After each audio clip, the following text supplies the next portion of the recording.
What can you actually use as your deposit to buy your first home here in the UK? Before we get into the different sources of deposit that you can use, it's important to state that you'll need ideally a 10% of the property value as deposit. It can be possible with less, with as little as 5%, even if you are on a visa, but you'll get much better interest rates and access to more lenders if you can use a 10%. Now, no matter what source of deposit you use or where the deposit money comes from, this will need to be verified, and there will be anti-money laundering checks completed by the solicitor and further checks completed by the bank as well. To start off with the easiest proof of deposit, this would be money that you've actually saved up yourself whilst living and working in the UK.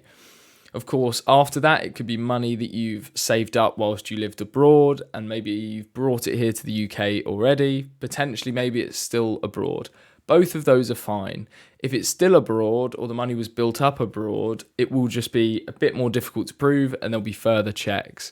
So it's important just to make sure you've got all the correct documentation to prove where that money has actually come from. Now, you could also get a gift from family, and some lenders even allow gifts from friends. You could also, if you are looking to buy a new build property, you could get potentially a builder's deposit incentive. So this is where, just to give you an example, you would use a 5% deposit. The developer could potentially use a 5% deposit as well. That's where they gift you the money. And then in total, that gives you a 10% deposit, which is really good. It gives you access to more lenders, as I mentioned at the beginning, and therefore cheaper rates as well. Now, it's important to state whichever deposit proof or source that you use, whether you've saved up the money in the UK, you've saved it up abroad, maybe you've got a gift from family abroad, it doesn't matter which one it is, you need to have the correct paperwork to prove where the deposit has actually come from and the paperwork to build it up, to show the build up, that is. If you, for example, own a property abroad, it is possible to sell that and use those funds as proof to buy or use as your deposit. Again, it's important to state with that, if you're going to sell a property, it can be useful to have proof that you own the property, proof of the sale, and then proof of the transfer of those funds from abroad and then coming into the UK. Of course, if the funds have built up abroad, there will be much stricter checks on everything, but it is completely possible with some lenders to use foreign funds or money that's been built up abroad. Hopefully this video has been helpful.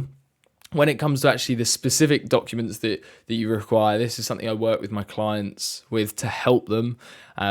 I could go into it now, but it wouldn't be too much use to you because these documents, these requirements change.